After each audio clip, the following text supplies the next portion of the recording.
গ্রামটির নাম ছিল মহানন্দা। গ্রামে একটা বড় দিঘি ছিল। দিঘিটির নাম ছিল নাগর দিঘি।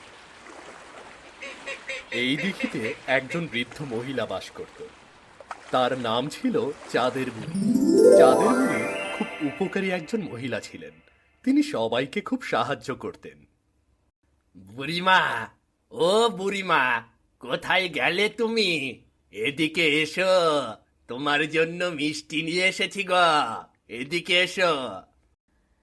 কি রে, এত সকালে সকালে মিষ্টি নিয়েই আমার এখানে হাজির হয়েছিস? তা কি হয়েছে?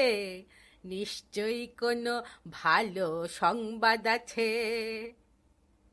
হ্যাঁ বুড়িমা, তবে কি আর বলছি, আমার একমাত্র মেয়ে তারার বিয়ে ঠিক হয়েছে গো। খুব ভালো পাত্র, শহরে না মস্ত বড় চাকরি করে গো।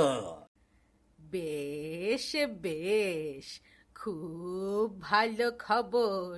তোর মেয়েটা সত্যি খুব ভালো, মাঝে মাঝে আসে আমার এখানে।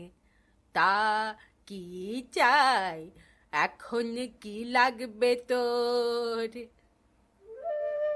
আসলে বুড়িমা, তোমার ওখান থেকে যদি একটা বড় পাতিল দিতে বিয়েতে, এই ভোজের রান্না বাড়ি করতে হবে তো, পাত্রপক্ষেরা সবাই আসবে। দাও না বুড়িমা, একটা পাতিল আমাকে দাও।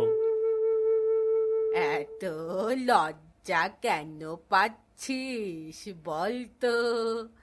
তোদের জন্যই তো পানির নিচে আমি অনেক